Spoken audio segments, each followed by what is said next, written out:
여호와께서 이와 같이 말씀하시기를 너희는 정의를 지키며 의를 행하라. 이는 나의 구원이 가까이 왔고 나의 공의가 나타날 것임이라 하셨도다.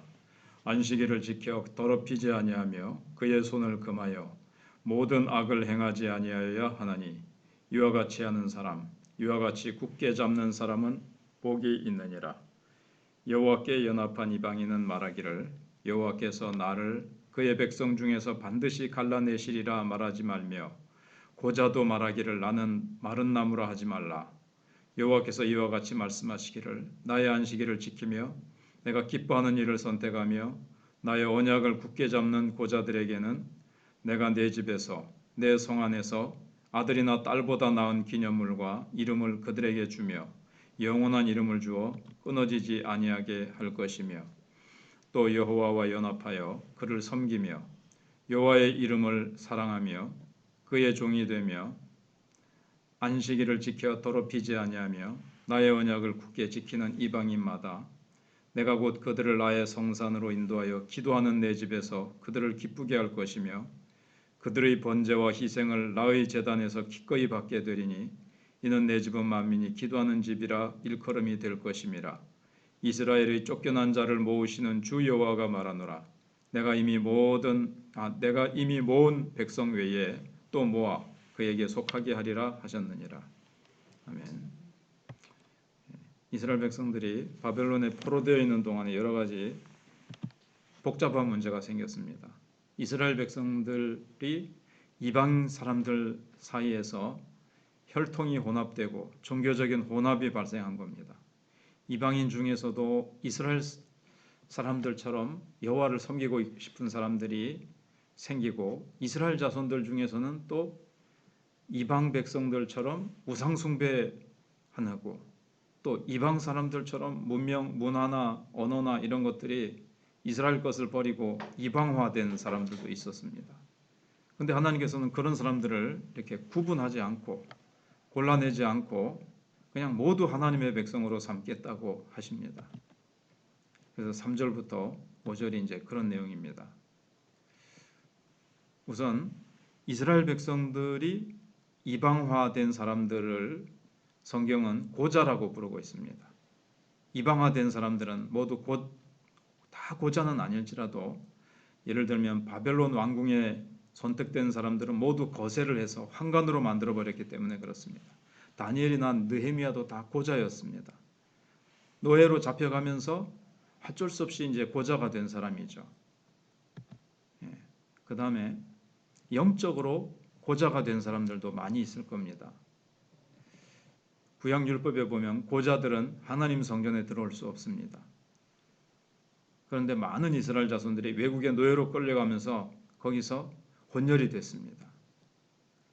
그래서 실제로는 고자가 아니라 하더라도 이방 백성으로 끌려가서 거기서 막 혼혈이 되고 하다 보니까 이스라엘 백성이 아니다, 하나님 백성이 아니다 이렇게 이제 인정받지 못한 자들이 됐습니다.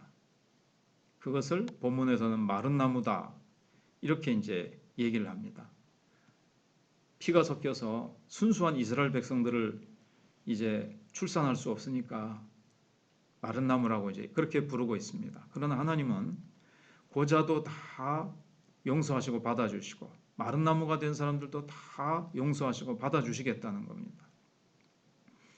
사실 성경은 지금 혈통적이고 육신적인 것을 말하지만 그 이면에 숨어 있는 건 다 이제 영적인 거죠.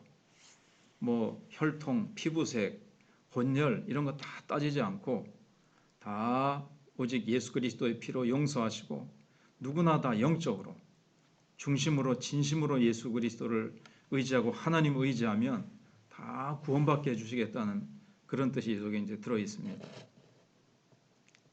그래서 단순히 그냥 하나님 백성으로 받아들여 주시는 것이 아니라 내가 내 집에서 내 성 안에서 아들이나 딸보다 나은 기념물과 이름을 그들에게 주며 영원한 이름을 주어 끊어지지 아니하게 할 것이며 그랬습니다. 여기 기념물이라는 것은 친아들이라는 것을 증명하는 증표라고 볼 수 있습니다. 그들의 이방인 이름을 바꾸어서 이스라엘의 새 이름을 주시겠다 하십니다. 이것은 성령이 임하심으로 말미암아 주어질 하나님 자녀의 증표를 의미합니다.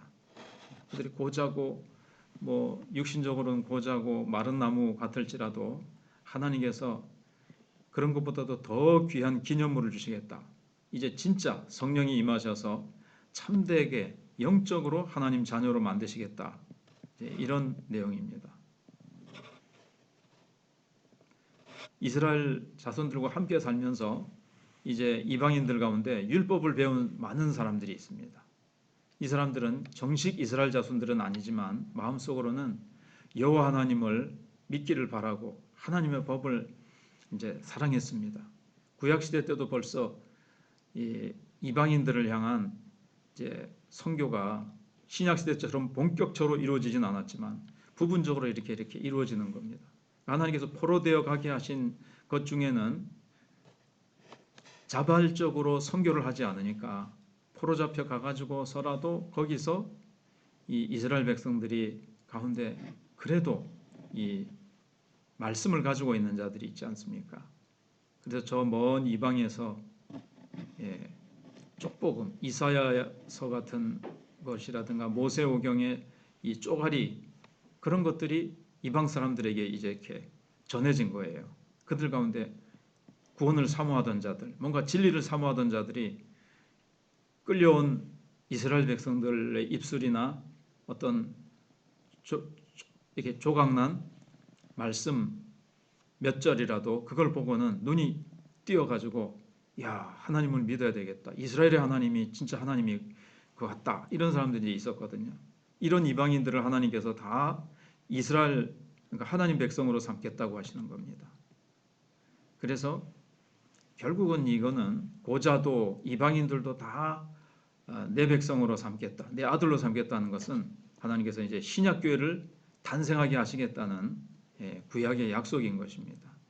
그래서 6절 7절에 또 여호와와 연합하여 그를 섬기며 여호와 이름을 사랑하며 그의 종이 되며 안식일을 지켜 더럽히지 아니하며 나의 언약을 굳게 지키는 이방인마다 그랬습니다. 하나님 사모해서 하나님 백성 되기 원하는 이렇게 안식일을 지키고 여호와 이름을 사랑하는 이방인마다 다 성산으로 인도하고 기도하는 데 성전으로 내가 다 인도하고 그들을 나의 제단에서 기꺼이 받겠다. 이 말씀은 이방에 끌려간 이스라엘 자손들의 피가 너무 희석되어서 이제 도저히 하나님 자녀라고 말할 수가 없게 됐습니다. 그러나 하나님은 그렇게 된 사람도 다 받아주시고 믿음만 있으면 새로운 이스라엘의 자격을 주시겠다는 겁니다. 이스라엘의 피가 하나도 없을지라도 하나님은 그런 혈통 같은 거 따지지 않고 하나님을 알게 된 이방인들도 다 그들의 예배를 받아주시겠다는 것입니다. 그래서 결국 하나님의 은혜가 지배하기 시작한 겁니다. 아담 하와가 타락함으로 말미암아 죄가 왕노릇하게 됐습니다. 그러나 하나님께서 이제부터 그리고 본격적으로는 오순절날부터 성령이 부어지심으로 말미암아 은혜가 지배하는 시대가 왔습니다. 은혜가 왕노릇하는 거죠. 죄와 사탄이 인간을 공격했다면 이제 하나님께서는 은혜가 공격하는 그러한 시대가 됐습니다. 죄가 온 세상으로 퍼져갔다면 이제는 은혜가 막 퍼져나가는 겁니다. 고자였든지 이방이었든지 아무 상관없이 이 은혜를 받고 복음을 사모하고 하나님을 사모하는 자들에게는 하나님께서 다 하나님의 백성으로 받아주시겠다는 겁니다.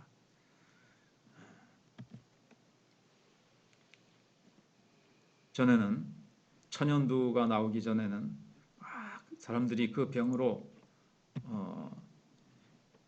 얼굴에 천연두에 걸리고 천연두 그 백신이 나오기 전에 폐결핵 환자도 옛날에는 살 수 없었지만 좋은 약들이 나오면서 이제 막 그런 병들이 사라지듯이 이제는 복음이 은혜의 복음이 나온 하나님께서 온 세상에 퍼뜨리시면서 죄를 이기는 힘을 주시고 이제는 하나님의 백성이 될 수 있도록 그렇게 하셨는데 바로 그 주님의 최대의 구원 작전 그 다음에 죄를 이기는 최대의 백신은 바로 예수 그리스도의 십자가입니다.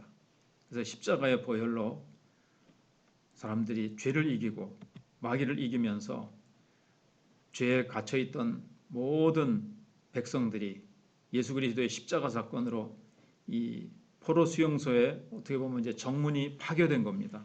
그래서 누구든지 다 이 포로 수용소에서 빠져나와서 예수 그리스도의 십자가를 붙들기만 하면 포로 수용소에 빠져나와서 예수 그리스도의 십자가의 복음이 하나의 백신이 되어서 이제는 과거의 죄의 지배를 벗어나고 하나님의 은혜를 받아서 이제는 하나님의 백성이 되어 오순절날 임하신 그 성령을 이방인들이든 유대인들이든 누구든지 예수 그리스도의 이름을 부르는 자는 다 구원받아서 하나님의 율법을 이제는 억지로 지키는 것이 아니라 주님을 사랑함으로 말미암아 그 율법을 사랑하고 하나님을 사랑하여 순종하면서 살 수 있게 됐습니다. 기도하겠습니다. 하나님 감사합니다. 하나님께서 이스라엘 백성들이 포로 잡혀갔지만 거기서 많은 혈육적이고 또 여러 가지 복잡한 문제가 생겼지만 하나님께서는 혈통을 뛰어넘어 이제는 모든 육신적인 그런 제도화되고 이스라엘 백성들을 가르는 기준 같은 것들은 다 예수 그리스도의 십자가 안에서 다 사라지게 하시고 누구든지 주의 이름을 부르기만 하면 누구든지 하나님을 사랑하고 하나님의 율법을 따라서 안식일을 지키며 주님을 의지하는 자는 다 주의 백성으로 주의 자녀로 삼으시고 주님께서는 이전의 모든 죄를 십자가의 보혈로 씻어주시고 죄에 갇혀 있었던 이방인이든 유대인들이든 다 십자가의 사건으로 죄의 감옥에서 그들이 다 풀려나와서 이제는 주의 이름으로 승리할 수 있게 해주시고 마귀와 죄와 그들을 포로잡았던 모든 흑암의 권세들을 죽음의 권세들을 예수 그리스도께서 십자가 부활하심의 복음으로 다 이기시고 우리에게 은혜가 왕노릇하게 하시고 이제는 하나님의 자녀가 되어서 우리가 승리하는 삶을 살게 하신 주님의 이 놀라운 구원 역사, 이 십자가의 최대의 인류 구출 사건을 우리가 깨닫고 또 우리가 이제는 죄에 감염되어 있었으나 십자가의 백신으로 우리가 이제 새로운 체질을 갖게 되었고 또 지금도 죄에 감염되어 있는 자들에게 이 십자가의 복음 백신을 저들에게 우리가 나누어 주고 감염시켜서 하나님 정말 이 세상에 성령의 놀라운 능력으로 세상이 변화되어져 갈 수 있도록 코로나가 전파되어 가는 것이 아니라 복음이 전파되어 가게 하시고